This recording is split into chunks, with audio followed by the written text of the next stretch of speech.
Okay. Good evening. So wonderful to have you all here with us here in the McConnell Theater, here in the Daniel Arts Center at Bard College at Simon's Rock, as well as those watching out in the Zoomosphere. Very happy to have you with us. This is our third Queer Leaders Vision Forum.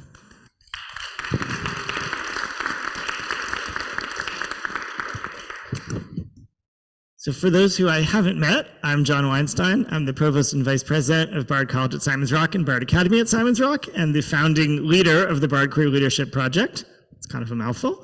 And I'm so excited to have you here. The Bard Queer Leadership Project is a program that's designed with the goal of elevating LGBTQIA plus college graduates into fields across the workforce, as well as creating a space for us to actualize practices that will help LGBTQIA plus students both here and around the world to thrive.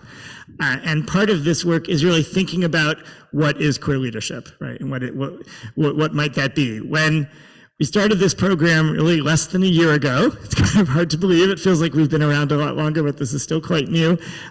We don't start with an answer of what queer leadership is. A number of people said to me, oh, you're running a queer leadership program. What is that? Like, what is queer leadership? And I said, queer leadership is going to be evolving from the participants in the program, helping us determine what that is, right? Which really was not intended as a non-answer. That's really the point. We're trying to figure out what that is. I'm about to introduce our director, Dr. Carla Stephens. But before I do that, I will note that as Carla and I were starting to ponder this question of what is queer leadership, one of the first voices that we discovered to help us in this was Dr. Joel Davis Brown. We encountered his work and kind of became, we've got to read what he's saying, we've got to learn about his work, we've got to meet him. Like, he was really a founding figure in this program as we developed it, and so we're so excited to now have him as part of our Vision Forum series. But first, I will be very thrilled to introduce Dr. Carla Stephens, Director of the Bard Queer Leadership Project, who will introduce Dr. Joel Davis Brown. Good evening, all. As John said, I'm Dr. Carla Stephens, Director of the Bard Queer Leadership Project. Thank you.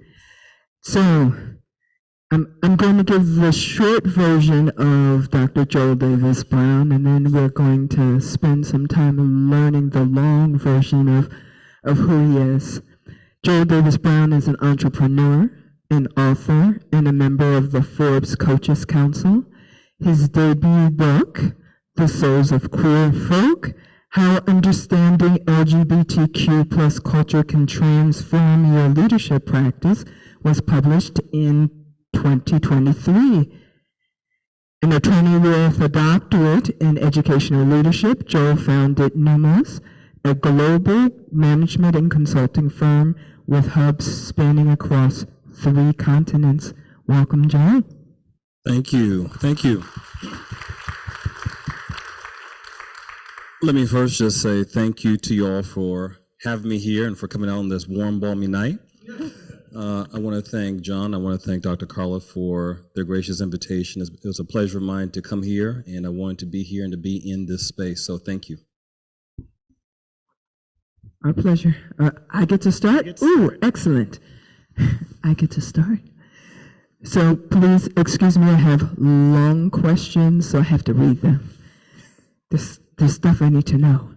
So, in your wonderful book, you discuss 15 cultural values of the LGBTQ plus community that arose from your analysis of research data.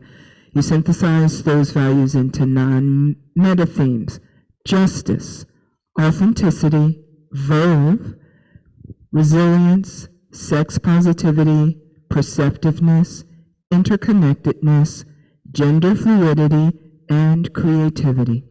Last time we spoke, and I asked you about these themes, which one was important to you at that moment, you said interconnectedness.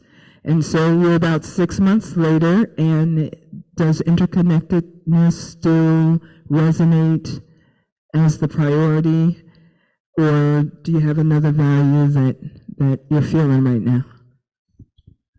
So interconnectedness always resonates because for us to do anything socially, politically, institutionally, we have to have work in a collaborative and unified manner. What's speaking to me right now in 2024 is justice. And if you were to ask me why I think what's happening obviously across the world, what's happening in this country, and what we know will be taking place in November, what we know is happening in places like Florida, in places like Texas, where not just LGBTQ plus people are being targeted, but any person who comes from a marginalized group is being marginalized. What we're seeing in places like the Ukraine, what we're seeing in Palestine, what we're seeing in the Congo. So there's a menu of choices of things for us to focus on. And when we think about being politically active this year, what we have to keep at the center, at least from my standpoint, is human rights and the need to protect the very basic dignities of people all across the world. So that for me is live and present right now. And it always is there, but it just kind of bubbled up to the surface, particularly in the last few months. Thank you. So I have a question about work, different career paths, something we certainly are exploring in Bard Career Leadership Project. You've had many different things, as we've heard in Carla's introduction to you, of things that people might say, this is a career, this is an occupation. A lot of things in different combination. So I'm interested to hear about that journey. That's something that we find among our Simons Rock graduates. There's very often this path that to them makes perfect sense. To someone else might say, well, how did that path come to be? So I'd love to hear how you've discovered these different pieces. It's a bit of the, if you can predict the future or not. I don't know if this is sort of what do you want to be when you grow up. I'm still trying to figure that out for myself, but sure. Just love to hear about that journey and how you've come to the different parts of it. I would love to sit here and say that everything was planned out, that I had an idea that, I would write a book. I didn't set out to write a book. Actually, I didn't set out to start a consulting firm. I didn't set out to practice law. What I would say is your talents don't equal your purpose. So I think early on in my career, or early on in my journey, I thought, well, my talents lent themselves to this particular occupation or this particular vocation, so therefore I should do it. So for example, I was good at speaking publicly and writing legal briefs and memos, so I thought that meant I had to be a lawyer. And then I thought I had to necessarily, work in a consulting firm or start a consulting firm. And I'm grateful for those things, but if you take a step back, and as I did at some point in my career, I realized that my goal was really to make sure that marginalized people had a voice and that everyone had the space and the dignity to live their life every single day without being diminished. Because when people are able to do that, then we're able to take advantage and leverage the resources, the skills of the world in order to tackle today's problems. One of the things that I think about as I travel the world and I travel the country, so for example, 3 years ago, boy, time has gone by quickly, I was in Tulsa for the commemoration of the race massacre. And as I was walking around Tulsa, whatever you think about Tulsa, what I said to myself is, where would Tulsa be if it wasn't so preoccupied or hadn't been so preoccupied with racism? And then I think about where would the country be if we weren't focused or so preoccupied with cisgenderism? And then I think about the world, and you start to just go up level after level. And so we're really depriving ourselves of talent, wisdom, brilliance, creativity, all the things that you mentioned and all the things that are present in this room. And so for me, what I realize is that my purpose is to bring light and to help others see their light so that those talents can still be wielded and used and leveraged no matter what the obstacles are, because we need them. I need you. So knowing that that's my purpose, to serve and help and facilitate liberation, it doesn't matter what I do. So it doesn't matter if I, at one point I'm doing law, which I can be honest with you, wasn't very liberating, at least from my standpoint. And then if at some point I start a consulting firm, and then at some point I'm writing a book, it's all about the overall objective of helping people to be the best version of themselves and to free themselves so that we can free each other collectively. So when we realize what our larger purpose is, then we don't have to be constrained and confined and restricted by what someone tells us that we need to do, what we think is the best thing for us to do in a given day, what's going to give us the biggest paycheck. Is really about serving that larger goal. And in doing so, then I'm not restricted. I've been called to all these different things, and it's just about a surrendering. My career path is like everybody else's, and so if you took a ball of yarn and threw it across this auditorium, that's been my career trajectory. At one point I thought it was here, at one point I was stuck, at one point I took a step back, at one point I thought I was doing, the work, the essential work, and then other times I thought, I'm just getting by, I just need to reset, I need to refocus, I need to take a step back. And so I think the only thing I would say that helped me was to be open and to continually be curious about yourself and how, again, your talents can serve your purpose as opposed to mistaking your talents for your purpose. Thank you. You're welcome. So I'm going to ask you a question in a second, but you just set off the history in me. and only as you were speaking about what has been lost, it just brought to mind. So I'm going way back to Thomas Jefferson of all people. I'm going way back. So I'm going back to something he wrote in 1781 in Notes on the State of Virginia, and believe it or not, the slave owner was meditating. He was actually writing about the immorality of slavery, and I'd never heard someone who, I was surprised that he said that the greatest loss in the enslavement of African people was that the world would never know who those people could have been and what they could have contributed to the world.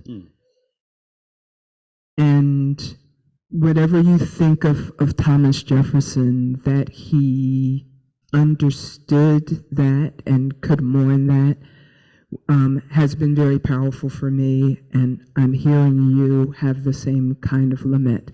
So you've probably never been compared to Thomas Jefferson before. But there you have it.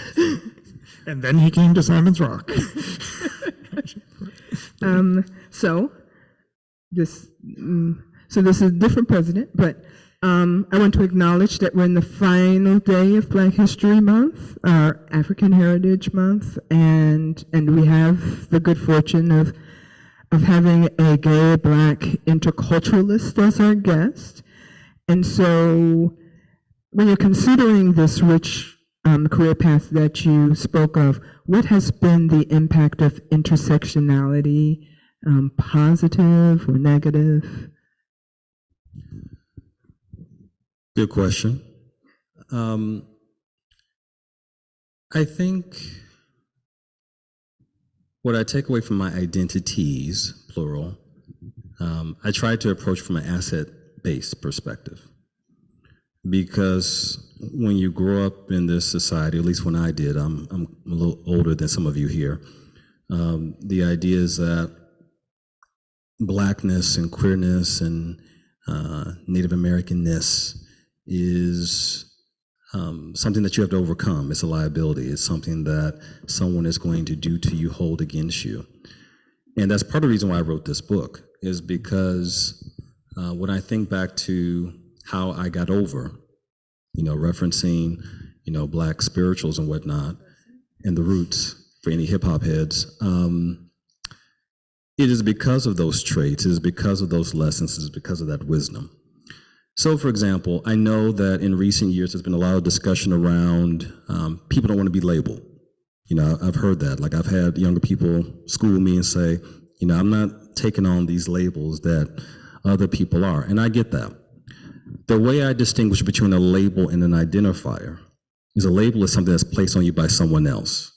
Is someone giving you something that in their mind and in the world's mind is negative. An identifier is something that you claim for yourself. It is something that is that you get to own and you get to identify and you get to hold on to. But in doing so in identifying as with my Blackness and my queerness, I now have access to this treasure trove of resources to say, this is how you get through. This is how you access and tap into that creative stream, that brilliance. This is how you navigate the world that sometimes is not going to understand you, sometimes it's going to misrepresent you. This is how you become the best version of yourself. And so in doing that, and looking at, the history and my identities and the people who've come before who've paved the way, it's made life a lot easier. And it's allowed me to be even more successful based on the cultural blueprint that's already been laid and the map that's already been created by people who've come before us. So my identities have given me strength, they've given me inspiration, they've given me wisdom, they have helped me in situations where I couldn't. So for example, if I'm in a boardroom and I'm dealing with someone who's being difficult, I can think to myself, well, that can't be more difficult than, walking the streets of the north side of Milwaukee and dealing with someone who might be homophobic. Or if I'm trying to think about how to deal with a tricky situation with politically, we as a people, and I'm saying whatever group you belong to, but I'm speaking but just based on my identity as a queer Black man, we always have been adaptive. We've always seen something to say, okay, I have to kind of switch it up. I have to be resourceful, insightful, thoughtful, strategic to achieve whatever that might be. So therefore, if I'm doing that on a day-to-day basis daily, then why can't I use that with a more intentional way when I'm working with a Fortune 500 client, when I'm coaching someone halfway around the world, or when I'm being brought into a community to help them to work more effectively with the government, as we were just doing recently in South Africa. So these are the tools and the tricks of the trade, and there's no mystery and there's no leeway between gaining that wisdom is there as long as we go back and we, Sankofa to go back for that wisdom is always there, and that's what, being Black and being queer and being indigenous have allowed me to do. I'm interested in following up on the work you just referenced, the consulting work you're doing in Africa or in other places. Sure. Sometimes I think when young people hear that someone's a consultant, maybe, or not so young people, they don't necessarily know what does that mean that person does exactly. Sure. So I'd love to hear about some of the work that you've done in that sphere, some of the people you've helped and worked with, and a little more about that part of your path. Sure. Consultants are a dime a dozen. So what a consultant does, what we do is work with systems. And so some of you may be thinking, well, what do you mean by a system? So a system is any group or any entity, structure, community that operates based on a set rules and norms, whether they know that or not. So sometimes those systems are governments, sometimes those are organizations, nonprofits, NGOs. Sometimes the system is just one person. So I'm coaching someone to help them to grow or to reach whatever career aspiration that they might have. The work that I do is really designed not to just have the ship, not just to rearrange the chairs on the deck of the ship, but to dismantle the ship and maybe to help people rebuild a new ship, or to decide whether the ship itself is no longer useful and to get rid of it altogether. So it's all around dismantling the systems that are hurting people, because as an employee a long time ago, I realized that who I am and what I am just didn't fit. And I'm not saying that for others, you can fit. I'm just saying that I was just too weird. It just didn't work out. So then what I decided was I wanted to help people to live their lives in such a way where they can have some dignity if they went to work. It started off just from that basic principle. If we spend at minimum, 40 to 60 hours on average as Americans working, I don't think it's too much to ask that people go to work and they feel like they're valued and they feel like they're being respected and they feel human. From there, I started to realize that, well, maybe the impetus or the goal is not to have people to fit into a system that doesn't welcome them, but then to help people to create new systems and ways of being. And then if you look at the systems that are in existence, are they really furthering the goals that we want, such as helping to overcome and manage and avoid climate change, avoiding exploitation, or do we need to create new ways of doing things that really disrupt what's there? So, to use kind of a tagline from, trying to remember the company that used to have this tagline, I don't necessarily always put those systems in place, but I like to empower the people to go out and create those systems for themselves. It was, I think it was Memorex, or it was some technology company, I forget who it was. But that's what I take pride in, is helping people, helping leaders, helping people to be more emotionally intelligent, helping them to be more equitable and inclusive, but also helping to build cultures that are more human-centered and people-centered, because to no surprise, a lot of what is operating out there is not designed to help serve humanity. So that's what we do. I can hear when you describe what you do, and this is something I think that's a great lesson for us and the audience as well. Like, you don't describe the name of the job, you describe what the work is. And in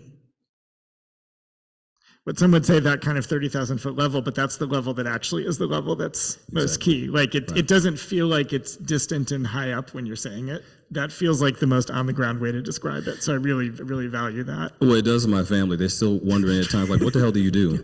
I get that question all the time. So on a more practical level, it might mean doing strategy work with senior leaders in the company or an organization such as this, or a community, to say, what are you doing? You say that you have this objective and this goal, but your actions don't match. So let's talk about how you can create that type of synergy and alignment.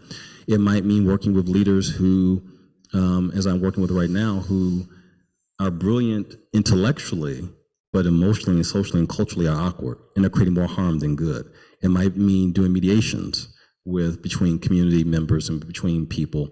It might mean coaching people, because a lot of people who are in this room typically don't get coaching. And it might mean doing conflict resolution. So, and sometimes there's good conflict and there's bad conflict, just like there's good cholesterol, there's bad cholesterol. So sometimes you need to have good conflict for creation or creativity and ideation or whatnot, but sometimes you can have that bad, toxic, what I call talk show host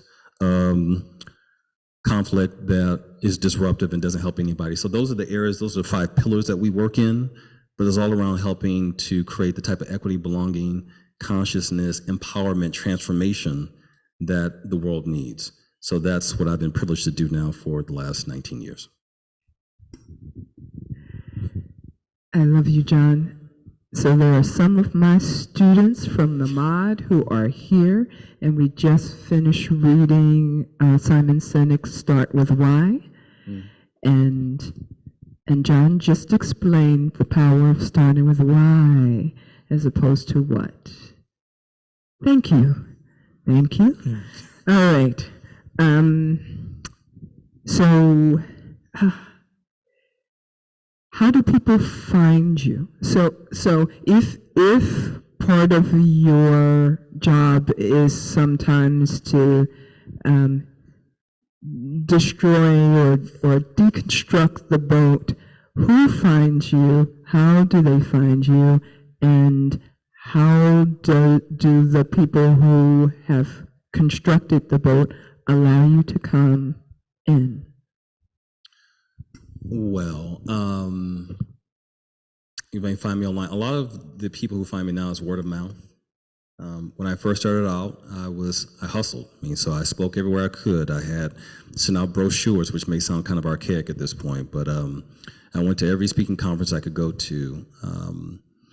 And I worked with those who had been successful to see how they did what they did and what allowed them to be successful, but what also made them unsuccessful. You can learn from anyone in terms of what helps them get ahead, but what also impedes them.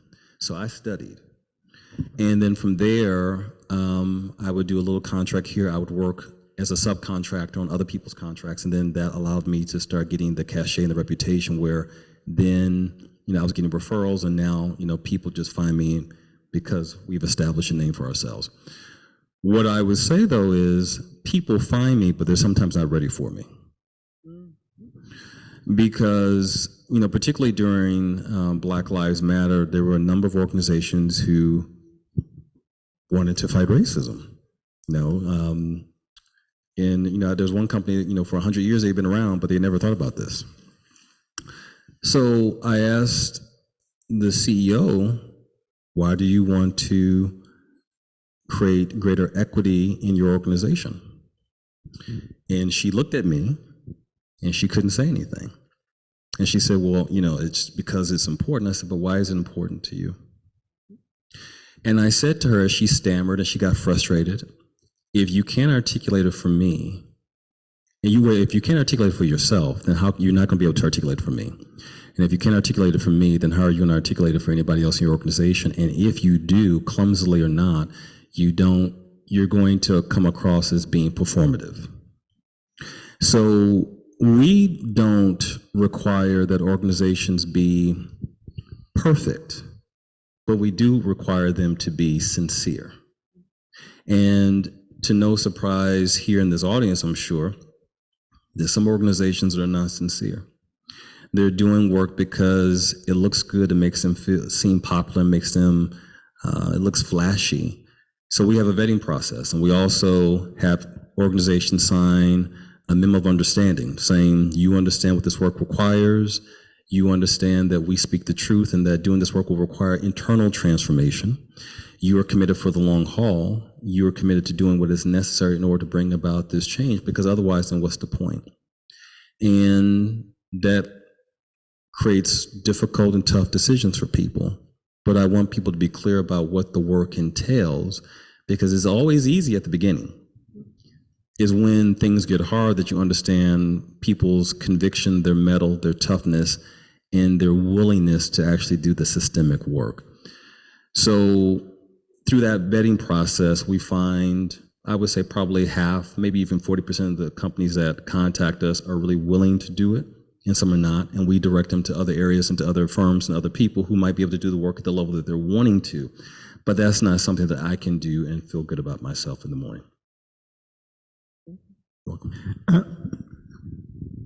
I'm interested in the role of the individual, the role of the organization, how those kind of connect or not. And in terms of change, in terms of growth, in terms of activism, how does the kind of self versus the group play in your thinking around this? I'm gonna get a little nerdy here, but I think there's a bunch of nerds in this room, so I think we all can handle it. From a Gestalt perspective, you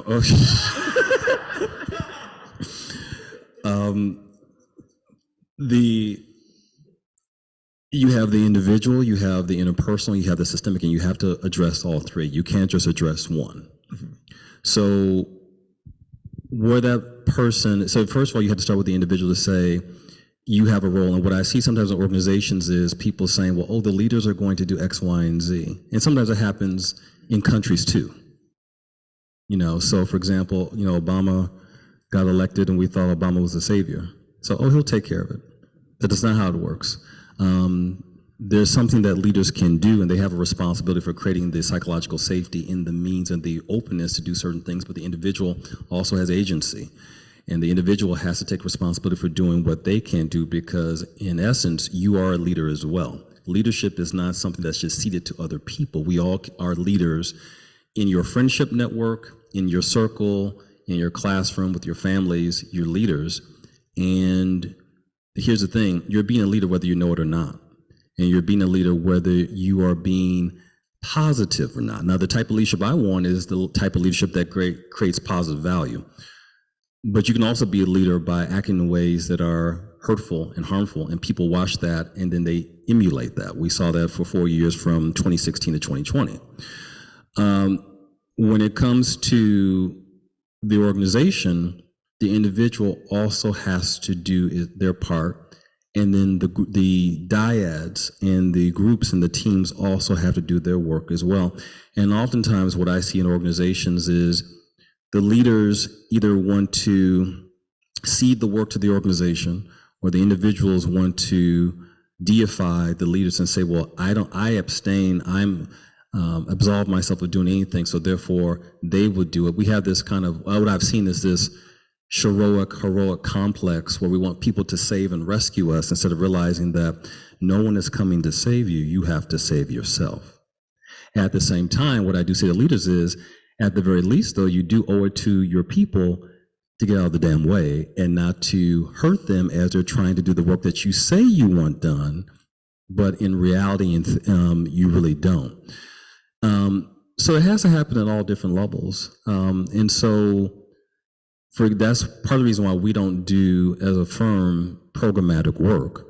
There's a place for it, but it has to be part of a larger comprehensive strategy to make sure that everything is aligned, everything is coordinated, everything complements the other activities, because that's how you have systemic change. If you're just doing a program, so for example, it's Black, or now it's African History Month, and for a number of organizations, that's great. But then I say, well, how many, Black people do you have on your board? And how many Black do you have in your leadership circle? And how many Blacks have been promoted as of late? And although you've recruited a lot of Black people, how many of them have left and gone out the door? So that's, again, kind of a low-level measure of intervention and organizational development, and it has to be something that's more comprehensive. And the individual has a responsibility too to make sure that they're pushing and that they're agitating, and the leaders have a responsibility, and middle management has a responsibility as well. So all of it has to work in concert for there to be change. The individual has a responsibility to take action and to be activated, and not to cede authority and to trust or to act as though their power is somehow taken away from them. And that's one of the more dangerous things right now, is people ceding their power and thinking that they have nothing that they can do. And I think that point that leadership is something that is in everyone's role, one that I really want to highlight from what you just said, because when we started this program, some said, well, what if someone doesn't want to be a leader? But there is leadership in all paths and all steps, right? So that is, leadership is broader than what we might think of as a leader. Maybe that definition of what we think of as a leader needs to broaden, as well. I would definitely agree. I think we all have different skill sets that we can bring to bear. So perhaps, just like there's 12 different forms of intelligence, there's many different forms of leadership. So maybe your leadership is not in public speaking, but it might be in problem solving. It might be in checking on people to make sure that they know that they're valued. It might be in being an observer to say, yeah, this idea, this thing that you all are working on is really not going to work, and here's why. So there's different ways to be a leader. It's just a matter of tapping into your reservoir and figuring out what it is that you uniquely bring to the universe, because each of us is endowed with a special talent that no one else has in the way that you have it, that is necessary and needed in some type of ecosystem in order to move things forward. Thank you, John. Number 2 for my mod students. John, you're on the roll. So we also were studying the social change ecosystem framework, which basically talks about different leadership roles and looking at the difference between collaborative work and hierarchical work. So thank you again. I'm finding many moments where I want to now use the video in part of teaching. I want what Dr. Joel says to be the textbook, which is probably why we use his work as one of our textbooks. Exactly. Exactly. Thank you. So I just want to follow your work. So someone asked you to come and do some work. You vet them, they're good. And then you go in and you start working towards change. How do you measure that change? How long do you stay in there working with them? Is part of your work checking back on them to see how far they go? And I love these nerdy, wonky questions, yes. So there were three things in there, and I say that affectionately, of course.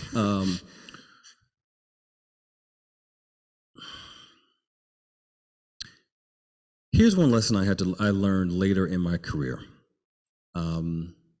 Sometimes there's this idea that if you don't have I'm going to use a sports metaphor, if you don't have the home run, then what you did was not successful. If you don't, if this organization doesn't move from A to Z in the time that you're working with them, then somehow you failed them. And what I had to realize early on in my career was that it's part of a relay.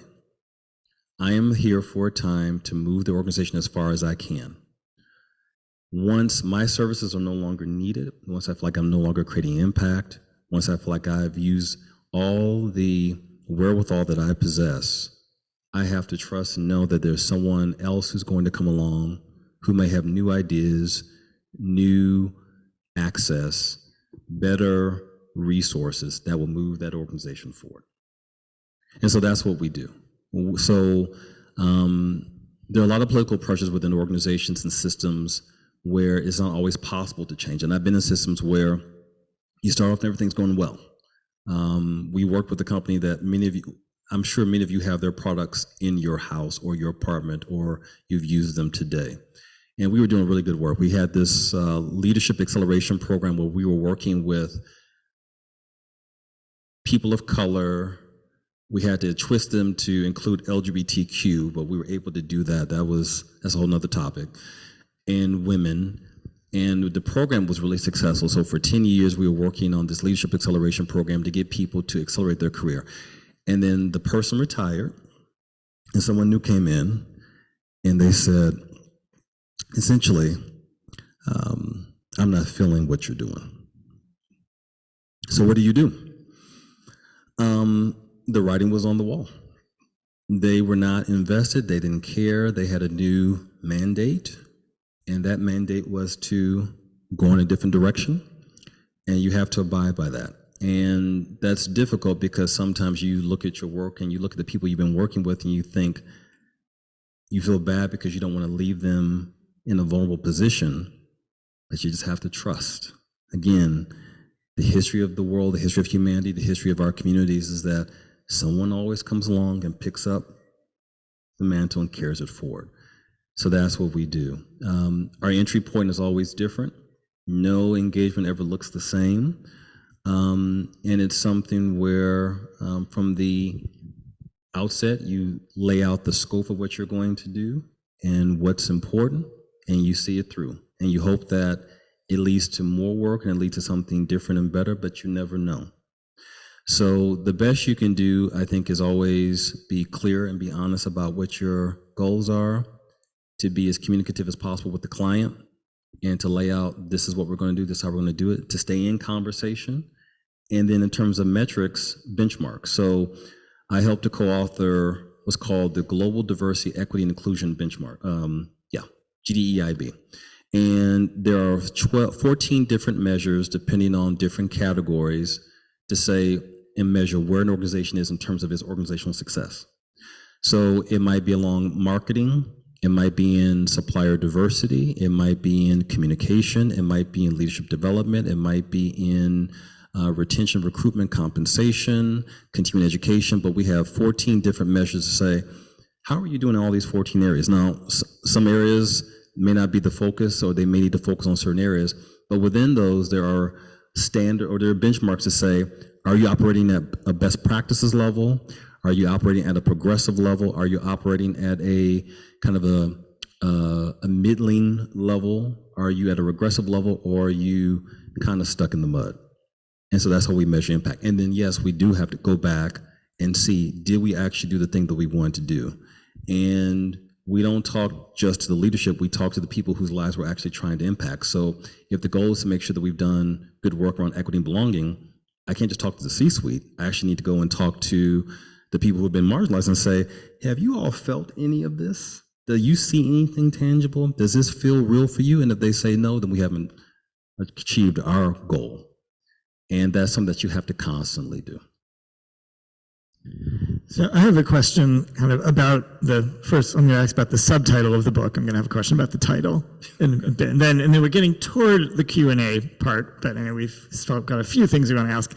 So the subtitle of The Souls of Queer Folk is How Understanding LGBTQ plus Culture Can Transform Your Leadership Practice. And I'm interested in the word your, because when I first picked up the book as a queer leader myself, I took your to be how understanding LGBTQ plus culture can help me as part of the LGBTQ plus community with my leadership practice. But I can see that the your doesn't have to be that. It could be someone not in the LGBTQ plus community. So I'm interested to know kind of more about that and what are lessons that come from LGBTQ plus culture, but can broadly help everyone with their leadership practice from whatever community they're in. Great question. What I say is you don't have to be queer, just be queer-minded. Anybody can learn from queer people if you have the curiosity, the humility, and the desire. When I wrote the book, here's what I thought about. If this community can survive all the things that have been thrown at us, it's a lot, and we're still able to show up and have this enthusiasm, verve, and this never say die spirit, if I were not part of the community, I would look and say, I want some of that. Like, what is that? Because whatever that is, that's allowing this group facing all these things to survive, how could it not help me to deal with the things that I'm dealing with on a regular basis? How could it not help me to overcome and to rise to the occasion? So that's why the book was written. Now, some people have made the mistake of reading the book and thinking, well, this is just for straight people, and so I'm queer, I don't need to know this type of stuff because I got it, I'm queer, I'm good. And what I say to people all the time is, maybe you haven't lived long enough, but there have been times in my life where I've needed to be reminded of my greatness. I need to be reminded of the things that perhaps were taught to me at an early age. And so this is a love letter, not just towards people who are queer at heart, but those of us within the community who sometimes forget, because given the barrage of anti-LGBTQ things in the world, it is quite easy, and it is in some ways understandable that our community may forget the gifts of the journey. So that's why it's there. But this book is something that can be used for everybody. And when I wrote the book, this isn't a vanity project, so I didn't want it to be something that people bought so I could say, okay, people bought the book. I want it to be, as I love here, I want it to be read and highlighted and notes written in it and people question it and the pages that get mashed, because it's designed to be a practical tool. So all the things that you see in modern leadership, if you look at the studies now in terms of what do we want in modern leadership, are things that queer people naturally embody every single day. That's the eye-opening thing for me when I was writing. I was like, wow, so all the things around, being fluid, being creative, building community, having this activist mindset, well, we do that. So I can tell you when I go and I talk to leaders and they're looking for quotes from Harvard Business Review, from Forbes, and they say, so what's the best thing that you can tell us about how to be a better leader? And I say, talk to your favorite queer person. They're like, what? Are you serious? Get the hell out of here. But it's true. And the beautiful thing about our community is that we also incorporate wisdom from a lot of other communities, including POC women, immigrants, people with disabilities, et cetera, and that's what makes our community so rich and so powerful. I was at the Creating Change conference, and one of the points that was made there is that queer people are everywhere. There are, every class, every ethnicity, every country, and so who better to figure out a way to unify and create a coalition than people who are all over, right? I appreciated that. And I also appreciate the fact that you said the book is also for queer folks, because, I, again, teaching in my Cold War Civil Rights class, we're talking about, Black power and the colonized mind. And so, you know, I'm just saying that we carry stuff, right? We have our inner heterosexual sexism and we carry stuff because we live in a society, right? And we were poorly programmed.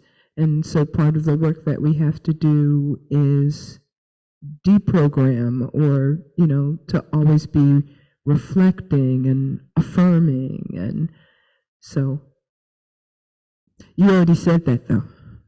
But I'm glad you said it, and I would ask you, and I know you will say it again, because it is something where, and again, this isn't to put blame or to create false equivalencies between what's happening internally and what's happening externally. At the same time, I do worry about some of the internalized cisgenderism and heterosexism within the community, because no matter what anyone else does, the thing that's going to hold you back the most are the shackles and the restrictions in your own mind. And I have been in situations, and I talk to a lot of queer leaders sometimes who are not out in their companies or their organizations, who will say to me, you know, Joel, I really like this book, but I'm not here to be a queer leader. And I said, but you also, as part of your job description, it shouldn't be that you not be yourself. Because no matter where you go, no matter what you do, you can't avoid being yourself. So you might as well embrace part of who that is. And again, when I did the research, interestingly enough, I had queer people come to me and said, you're trying to stereotype us. You're trying to say that we're all the same. And I said, well, cultural values don't mean that we're all the same. It means that we have certain things that are part of our cultural fabric, but the way that you express them is different. So for example, if we talk about interconnectedness, the way that I express interconnectedness, for example, is I like to have what are called, we used to call them black coffees when I was in college. Did you have a black coffee? This was an African-American colloquialism. So it was, black folks would get together, we'd bring food, we have music, and we do something artistic, and we would just rap and see what energy developed just in those 2 or 3 hours, and you didn't know what was going to happen. That's how I like to say interconnected. For other people, it might mean going to the park. I mean, the way you express those values is where your individuality is. And so that doesn't mean that we're all being typecast. We're all saying that everybody in the queer community is the same, because of course we're all quite different. And I think there's a time, though, however, for us to really embrace who we are and to get back to celebrating ourselves. And I think a lot of that takes place, but we can all use reminders. So now I'm going to ask about the title. So the book, of course, is called The Souls of Queer Folk. A book of a similar title is often in our first-year seminar series, and we are here in Great Barrington, Massachusetts, the birthplace of a certain W.E.B. Du Bois.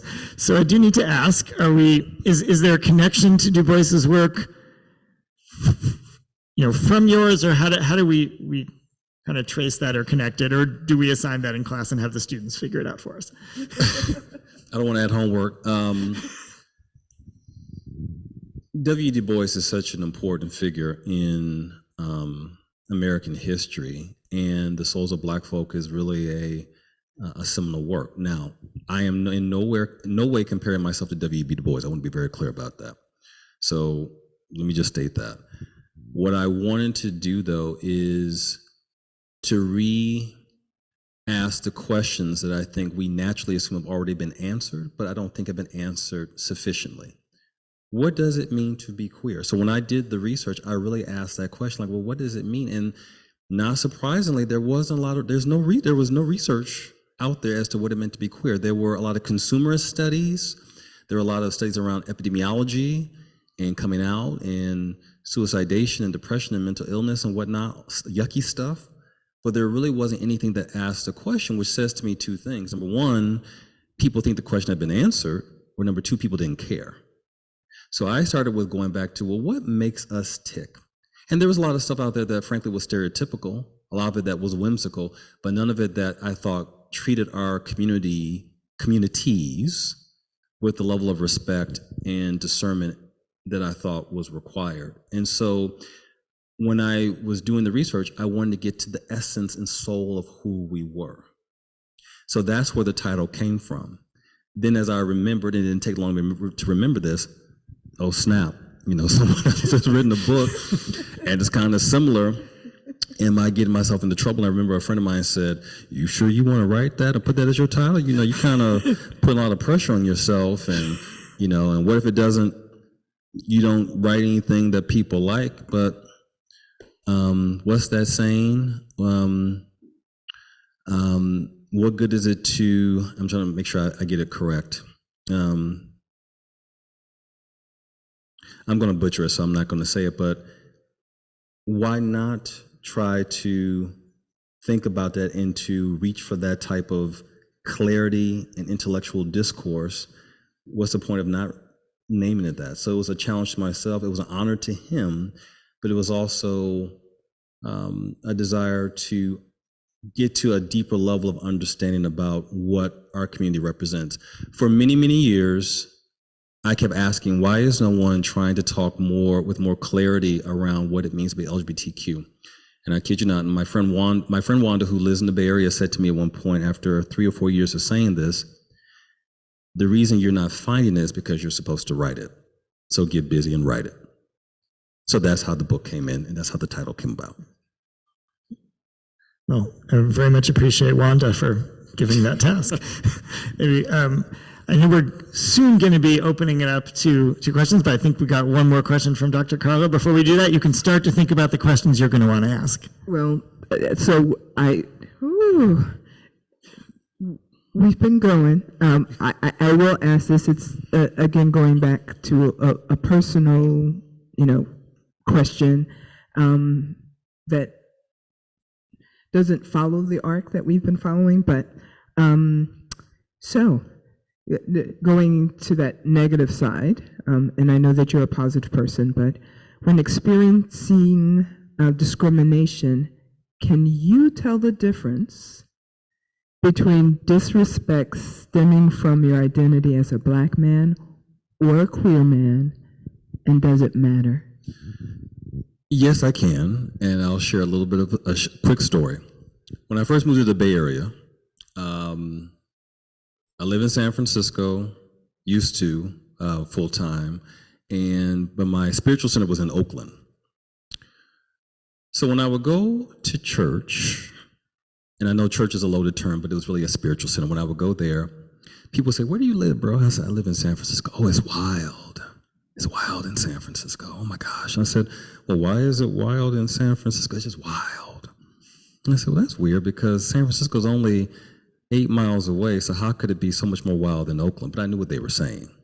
Okay, the queer energy, it was wild, the sexually free, fluid, all this stuff going on. But then when I would get back to San Francisco, and they would say, "So what did you do today? Where did you go? Where are you hanging out?" Because I was spending probably 40% of my time, and I do spend generally about 40% of my time in Oakland. "Well, isn't it dangerous? Why do you go over to Oakland? It's so dangerous." I'm like, "Why is it so dangerous?" "Oh, it's just dangerous in Oakland."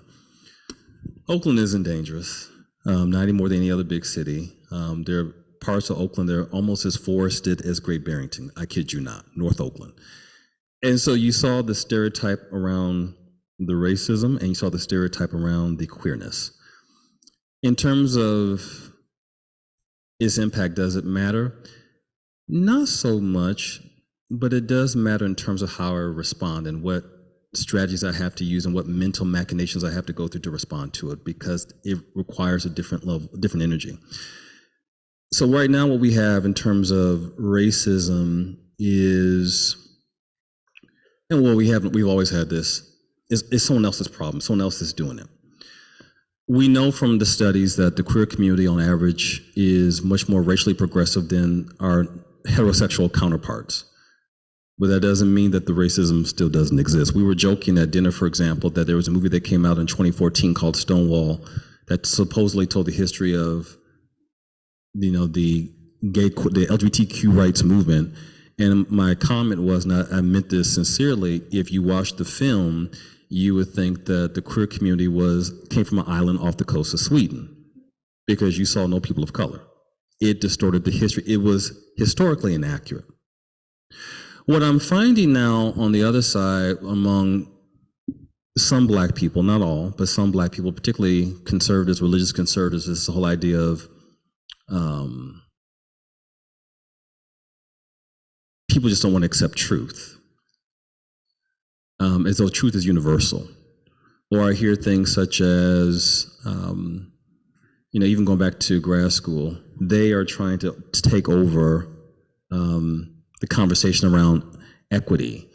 And I remember someone saying that, he came up to me, a classmate, and he said, "Do you understand why the gay people are always comparing their history to ours?" And I said, well, the reason why we queer people are using black history as a reference point is because this country is so fixated on race that sometimes you have to do cross-cultural translation to help people understand another struggle. It's not misappropriation. It is a way of doing analysis. And of course, he got shocked, and because he didn't know I was gay, and I don't think we had a real conversation after that point, right? So it's just different things, and sometimes I think there's this attitude among some groups that, in some circles, that because you belong to one group, therefore you're immune to or unable to engage in other stuff because of blank. Your proximity to someone who is queer or black or person of color makes you immune to certain things, and that's not true. So it's just different. Does it matter in terms of how it impacts me? No, because it hits me both the same, because of what it's basically saying to me is I can't be all of me all the time, which at this age I'm pretty certain I'm going to be all of me all the time, right? Thank you.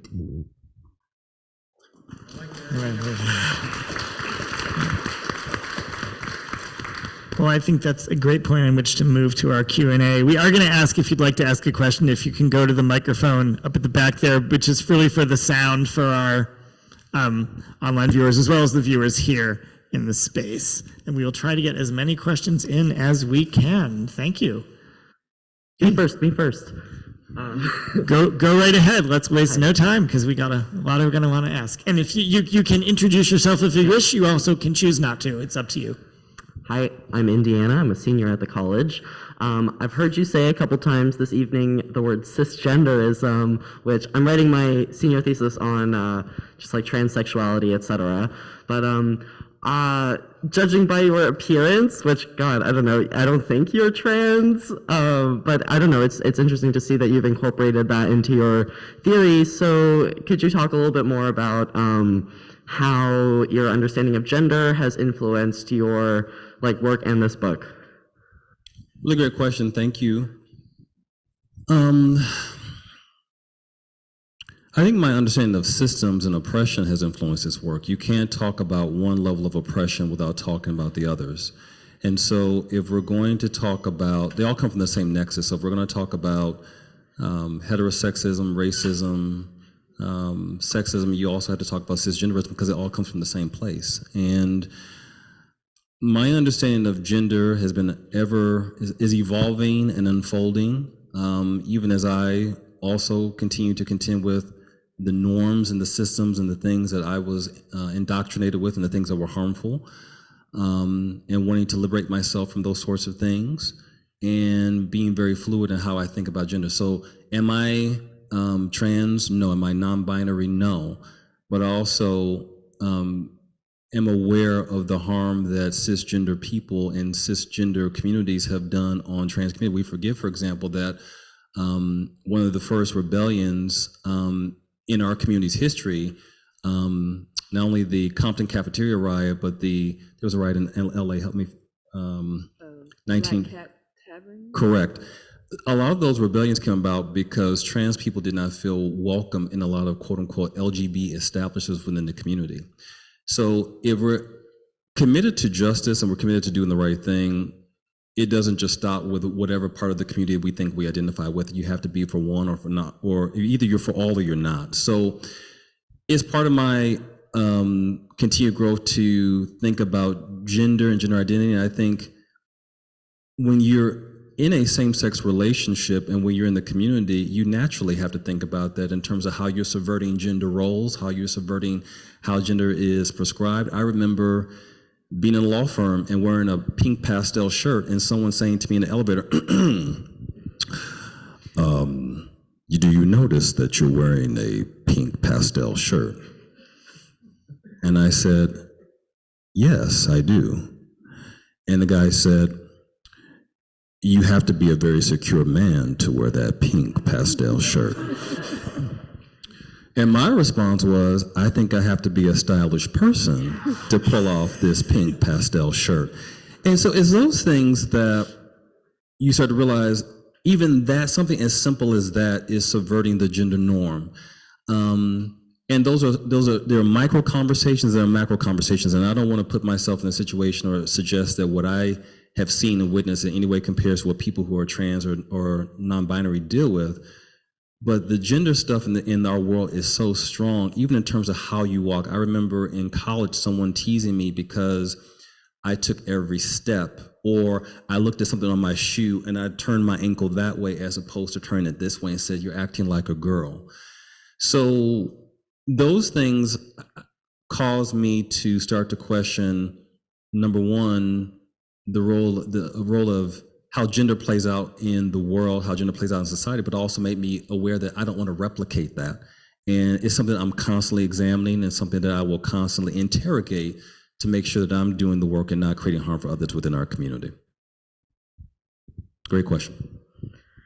Hi, I'm Andy. I'm a 10th grader in the academy, and I wanted to say that it's really reassuring to see someone who has similar goals to what I'm planning on going to in my future. And my question was, seeing all these marginalized groups that lack the platform to advocate for themselves on a broader level, at what parts of your career have you taken action to support these groups, and what called you to do so? And going forward, how are you going to continue to support and reach for your goals? Ooh. Supporting groups. Well, what I would say is I think there actually are a lot more platforms out there than we give ourselves credit for. So it's a matter of, and I don't want to denigrate or dismiss your question, but it required me to do some research to realize there are actually a lot of groups out there doing a lot of incredible work. So there's that. What we do at Pneumos is at the end of every year, we donate a portion of our proceeds to 5 nonprofits based on a number of different key areas: LGBTQ rights, poverty, education. Gosh, I'm forgetting some of the other ones, but it doesn't matter. But we do things like that to support it, but we also look to, I think the best thing that you can give to other people to support them is your time and your energy. I can't tell you how many times when I was maturing and coming of age, when I was in circles and communities like this, where I would go up to people and say, can we talk? Can you give me even 5 minutes? And they couldn't be bothered. So part of the reason that's always stuck in my mind, so that as I get older, I don't want to be that. I will never turn down having a conversation with someone. I can't, speak to you for 6 hours, perhaps, but I can always take time to support people in their goals. And that means not only in terms of your money, but it means in terms of your wisdom, your knowledge base, and just sometimes your time. And sometimes it's just a matter of just affirming that person to say, I see you, I care about you, and keep going and doing what you're doing. That could be enough. That's enough of the water for that plant to continue to grow. So it's a variety of different things. In terms of my goals, what do I do? How do I stay clear about that? Is meditate, get to nature, turn off TV and the internet, talk to people who are close to me, exercise, and get rest. That helps to keep me clear, and that helps me to get the download that I need to get clear about what's next for me to do. Thank you.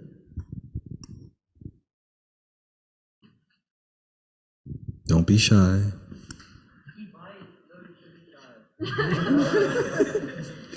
Hello, I am Bart, and I'm with Queer Men of the Berkshires, a nonprofit here in the Berkshires.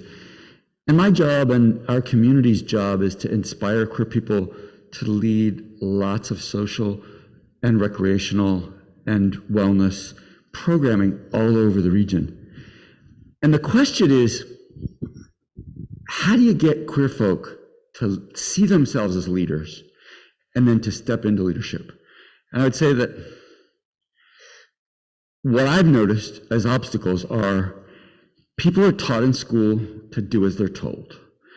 And they're taught for a long time, do as you are told. Do not lead, don't put your head up.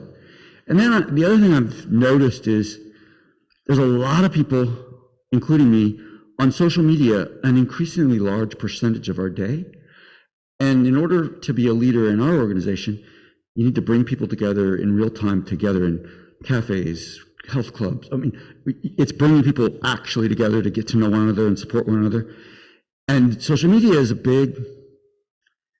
it's a competitor. Like the hookup apps and YouTube and all the social media is this gigantic addiction tool that's got a lot of billions of dollars behind it. And I'm trying to get people to come to a coffee class or come to a yoga class for queer folk. And I'm competing with big companies that are grabbing their eyeballs and keeping them.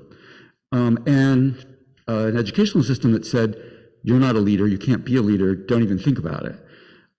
So any insights about how do we encourage queer people for that light bulb to go on, I can be a leader, I am a leader.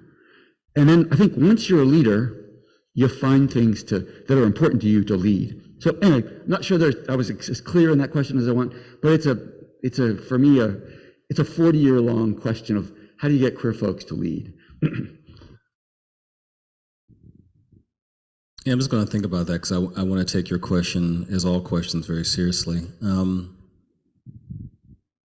I think the first thing, again, that we have to disrupt is the narrative that queer people are not being leaders. I think showing examples of queer people, many of whom are in this room, of doing great things, small things, I think is a great way to, first of all, disrupt that narrative that people aren't leaders. I also think helping people to be leaders in a way that feels right for them. Not everybody is going to be a Dr. Carla or John or others who are here. So I think that there's a lot that comes from that. And I think also when we think about messages and we think about helping to inspire people, the way that I've always gotten inspired by people is when I was in a relationship with them, I felt that they saw me and I felt there was connection. Now, I'm not asking you to be best friends with, 100 people, but whatever way it is to build relationships, that's how you can impart knowledge. It's hard to impart knowledge sometimes if people don't trust you, people don't know you, and people don't know that you care. And so if you can find some way to communicate that message and to help people to feel psychologically safe and know that sometimes it's not going to be the one time. I mean, think about it, for many of us, if we're getting a barrage of messages that tell us that we shouldn't be safe, you being well-intentioned and earnest and sincere and telling me that I'm going to be safe or I'm welcome is not always going to be enough. So there has to be a consistent effort. And I know it's tiring and I know it can be tiresome and I know it can be draining to put yourself out there and try to get people to be involved and feel like the door is closed or not listening, it's not being recognized or heeded. And I would say to you, do what you can, but then trust that you've done enough and employ other people to also try to get to connect with people and see what you can do. I'm also a big fan of just asking people, what do you need? Like, I notice that you're not getting involved, or I notice that you haven't come. What would make you come? Sometimes asking the simple question and having the curiosity will give us all the information we need. They might say, well, you had it on a Friday night, that's not a good night for me. Or you use this type of word or nomenclature, maybe that didn't help. Or, I don't really like this activity, so maybe you did this. So even just asking those questions could be a good way of getting the information that you need to get people to come out.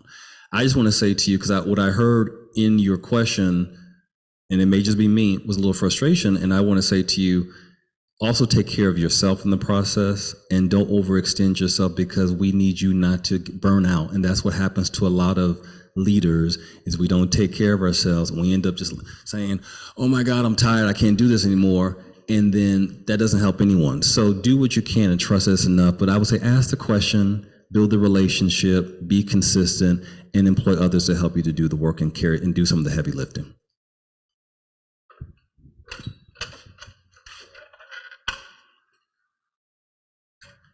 Thank you for your time. My name is Ephraim Alexander Schwartz. I'm also here with QMob.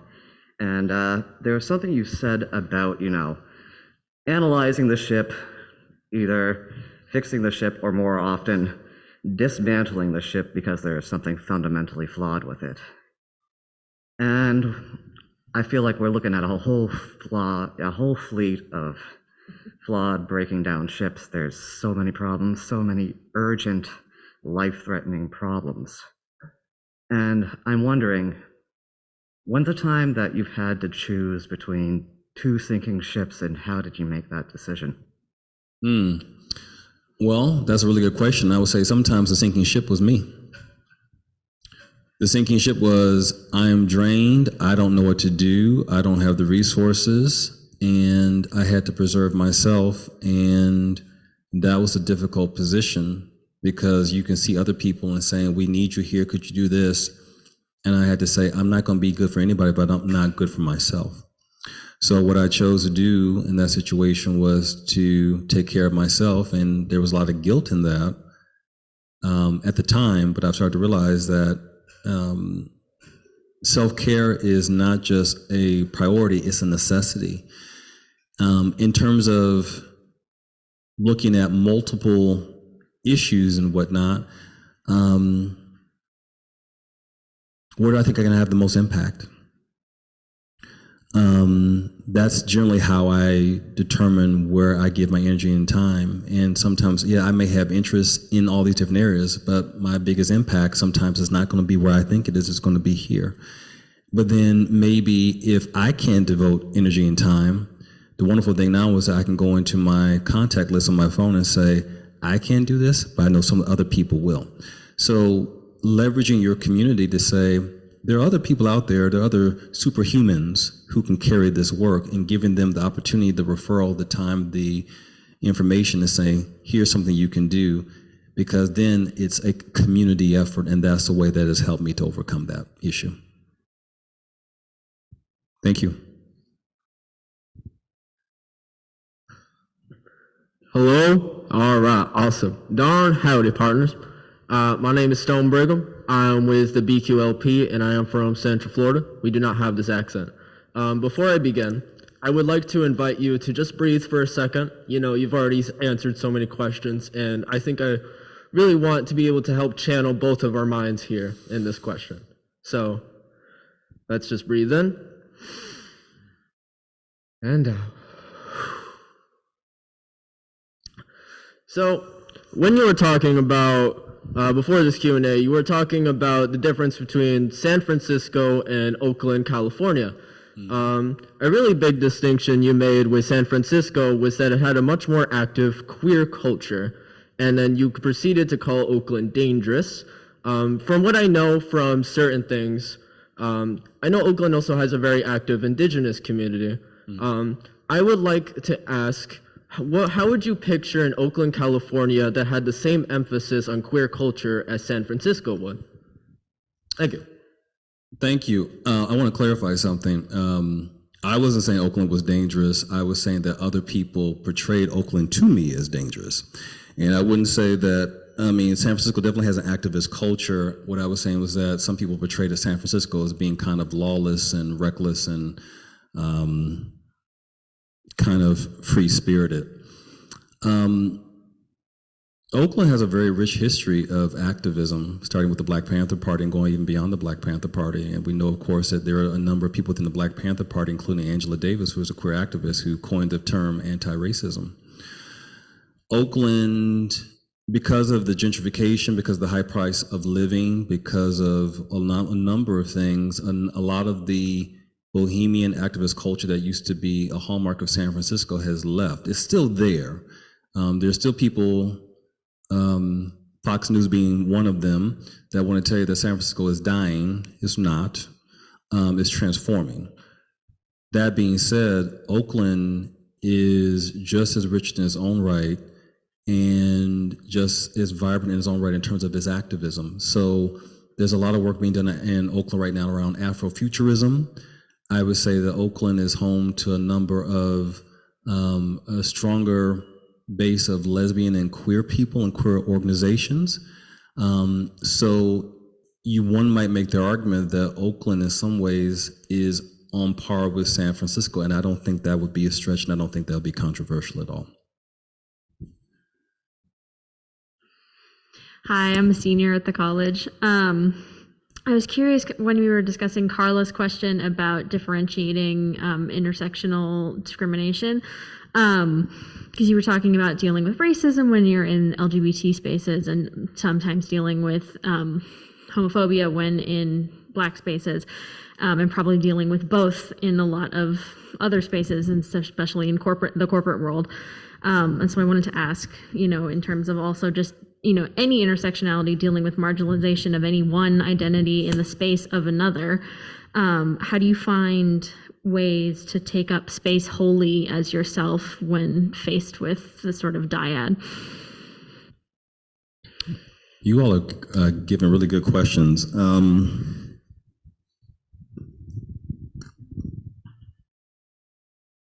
It's not something that I have to think about anymore. Let me share again a brief story. I remember at one point I was attending a black tie dinner for the Charles Houston Bar Association, which is the Black Lawyers Association in Oakland. So I go in there, my black tie, and I see a group of people gathered, and I hear them making jokes about someone who they thought was gay. And I looked around the group, it was about maybe 7 or 8 people, and I said, and here I thought that this group was intelligent, and here we are hearing homophobic jokes. How disappointing. I don't make the distinction more or really think about who I'm going to be again, and it is a product of having lived a long time and fought many struggles. But I think to diminish myself in any space is also a disservice to the community. It is a disservice to the queer community to let the queer community think or to assume that many of the heroes or sheroes or the superhumans that have done all this great work were not people of color. That would just be disservice. And it's also disservice to the Black community to let people think, for example, that the Black community got to where it is without queer people. The Harlem Renaissance was founded by someone who was queer and would not have existed without queer people. So it's not the best answer I can give you. What I would say to you is, rather than looking at it as I'm in danger, I look at it say, let me put this out there so I know where I can go and who I can spend my time with. And if I put out these little feelers, I call them Black queer feelers, and I get static, then that tells me that that's not a place I need to spend my time. That's not a place that I want to be, and those are not people I want to spend my time with. It saves me energy, it saves me stress, and it allows me to be in places where I can be affirmed and I can feel safe and I can feel respected. Not the best answer, but that's the best answer I can give you for tonight. Thank you.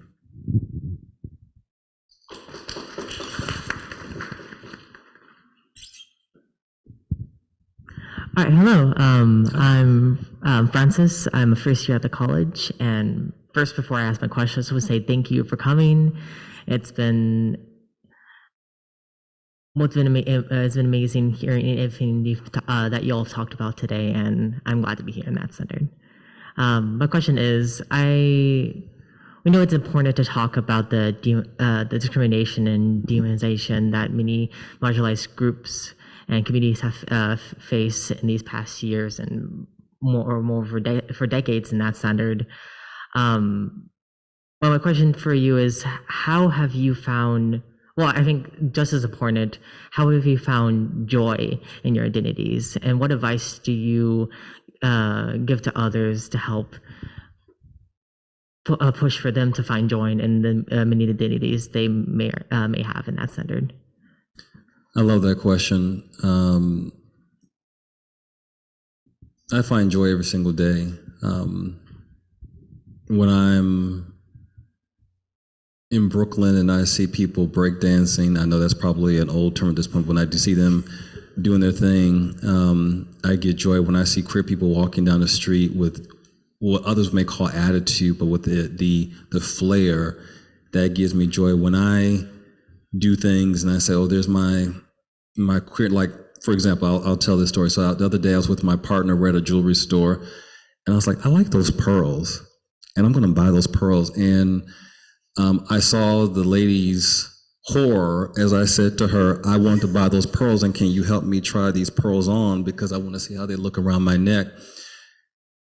That authenticity, the creativity that is such a hallmark of our community, all of that gives me joy. And that's one of the things from a diversity and inclusion and equity standpoint that I've been saying for years is that if we don't go beyond the compliance mindset of, well, you have to do diversity because you have to avoid a lawsuit, as opposed to you're missing out and you need to tap into all this wisdom and brilliance, then why would people be excited about DEIB initiatives? So we've been talking about this for a long time, and as for me, it's I find it in small things when I see the community, when I come here, when I see this program. To see what is built here is beautiful. When I hear the questions and I see each one of you, it is inspiring for me. You all are teaching me things. When I see my partner every morning, it is beautiful. When I see people overcoming things and just being themselves. So I find joy in it all the time, because if I didn't, the world could be a very brutal and horrific place. And I choose not to look at the glass as half empty. I choose to see this half full.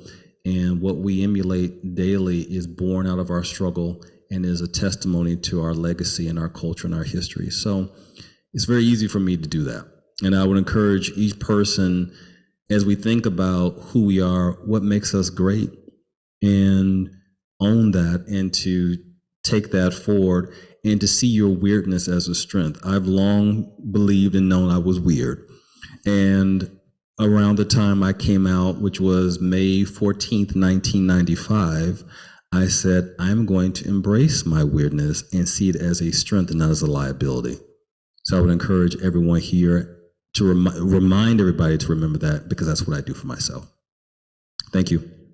I think we have time for one or two more questions. I hope this one's not, I'm trying to figure out how to frame this. It's a very difficult concept from my perspective, but I love the fact that we are able to be here in a safe space.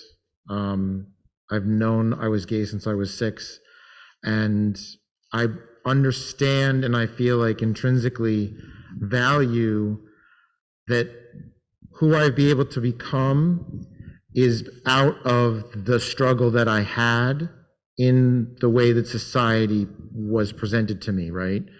And that's kind of what we've been talking about. Unfortunately, I haven't read your book yet, but I've been fascinated tonight and enjoyed the conversation very much. When I'm looking at what's going on right now politically in this country, specifically in what the right is doing to women's rights and forcing them into difficult, incredibly difficult positions. And I'm looking at that as a parallel to how I was when I was a kid, and hoping, against hope, that a large portion of this country learns a lesson that what society does to us, what I'm trying to get at is that their experience turns them into leaders to fight for, if it's diversity or inclusion, or the fact that they were othered by a large institution at the helm. And so what I'm, if we elect the wrong people this fall, I don't know what it means, because it enables the power structures around us to do things that are unthinkable to me. And here we are with the ability to lead. And is there anything within this moment that you can pull hope from, that these people are learning to then potentially, I don't know if lead is the right word, but learn how to accept the diversity of all of us? Because in theory, these women are potentially voting this in themselves. They're leading themselves into what I see is a really bad position. So it's hard, because I don't know if I've really clarified an exact question there, but I'm seeing things happening in our society from another perspective, because I'm not a woman, I'm not in those states. Mm-hmm. So I'm interested, it's more of a thought-provoking idea than a question specifically. You certainly provoke some thoughts. What comes to mind to me is this. Several things. One, I think leaders sometimes spend too much time focusing on people who are never going to do what they need them to do, and not enough time focusing on the people who are either waffling, are not activated, or are unsure of what to do. And so sometimes, and that doesn't mean that we ignore the forces out there, but for example, how many people, for example, on the left are not registered to vote? How many people are not going to the polls? How many people have checked out? That's where I think some of our time and our energy should be spent. That doesn't mean that we don't acknowledge the reality that's out there, but I firmly believe that if we do what we need to do, some of these things, as horrific as they are, won't come to bear. What I will say to you is this, because today is a good day for me. So I'm feeling good, I'm feeling optimistic, despite this cold weather. I'm in my element, but I have my moments. Let me share with you an anecdote that I heard. There was a gentleman in, I believe it was Zimbabwe, and he suspected that he was gay. And at some point in his village, he connected or recognized there was someone else who may have thought that they were queer, and they hung out. Word spread around the village, and it got back to his family. So at one point, he came home, and his family said, "Is this true?" And he said no. He returned, he would go about his day, and then one day, again, the question persisted. And his family told him that at some point, if this were true, he would have to leave. One day, he had gone out to the store to get milk and came back, and his family had been hacked to death because people in the village believed that they were harboring knowingly someone who was gay. This gentleman had to flee his country. He had to rely on the underground network. He had to crisscross the continent of Africa. And eventually he found himself to Toronto, Ontario, away from the life he knew, the country he knew, the land he knew, the people he knew, with nothing except for the clothes on his back. Eventually he was able to start to rebuild his life. And he said in an interview, although Toronto was not ever going to be like Zimbabwe, at least he was starting to feel accepted. Now, what do you take away from that story? What I take away from it is no matter what demonic things happen, people are going to find the way, and there are stories that abound around us of people rising to the challenge. And those are the stories that keep me going when I feel anxious about a Supreme Court decision, a political election, or the latest legislation that's being passed or proposed in states like Tennessee, Texas, Florida, or beyond. And in doing so, that doesn't tell me exactly what to do, except for to keep pushing through, knowing that at some point, things will get better. So those are the things that give me strength, and I don't have what I would call a prescription that can make all of this go away. And there are times when I feel morose, pessimistic, tired. My partner will tell you sometimes I'll say, I just want to leave the country, but the reality is, where are we going to go? Because what's happening here is happening all around the world. What I would encourage this audience to do, and which I try to do, is to learn and listen to what's happening in other countries, because a lot of what they're doing could help and benefit us as Americans. But beyond that, I think the most important thing is, if we don't keep up our hope and inspiration, no solution will come forward. So we have to make sure that we attend to our spirit and our emotionality and trust that in community, the right things will come to bear. That's my answer for you. And what I would say to you is, I empathize with you and I'm in solidarity with you and I feel you, and I assure you, sometime the next month or year, I'm going to be feeling exactly how you feel. And it's going to be that inspiration that's going to keep me going to say, you just got to keep pushing, not knowing how things are going to be, but knowing that somehow things are going to get better. Thank you. Hello, I'm Francisca. I'm faculty here. Thank you so much for writing this amazing book and for being with us tonight. This has just been fantastic. I am going to ask the most cliche of cliche questions, but what advice would you give to your 16 or 18-year-old self growing up in this country at this time? The advice that my mom gave me, which was always keep your head high and always love yourself. I love that question, and I think back to the 16-year-old self. I thought I was the only one. I thought I had to hide, and I thought no one would ever accept or appreciate me for being the person who I was. And I'm so glad that I had someone whispering to me, love yourself. What I learned later was that I didn't need to have anyone else telling that to me. Sometimes it's enough just to tell it to yourself. So just to love yourself and to know that that is going to be enough. Sometimes there's no applause. Sometimes there's no one there to like your Facebook post. Sometimes there's not going to be anyone there to say you did a good job, or it's okay, or you're beautiful, or you're lovable.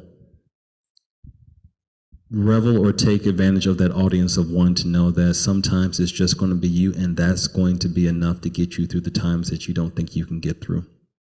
That is the reason that I am sitting here today, because that was the message that I continue to tell myself long after I sometimes forgot what my mother said to me. Well, thank you, everybody.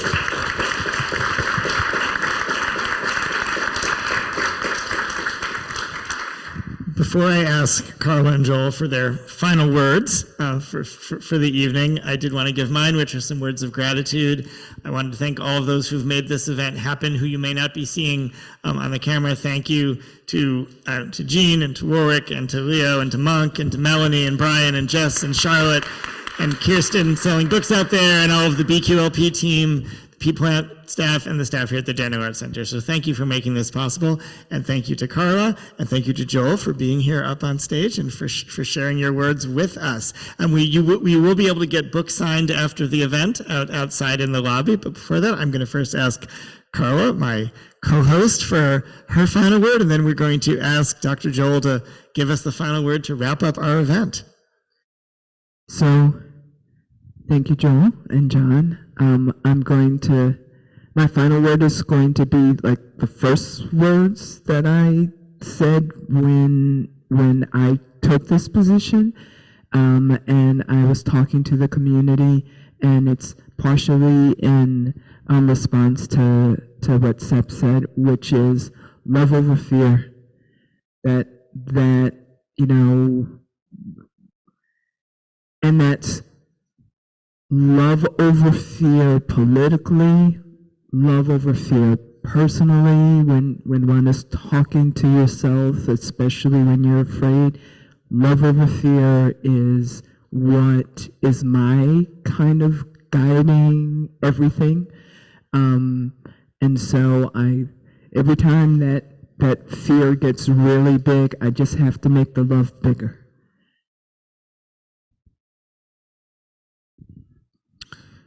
I'm going to just share something that I wrote, if that's okay, very briefly. And it comes from a poem that I wrote probably about 15 years ago. And it goes to the question that was just asked about what do you say to your young self? And I think this can apply to your older self as well.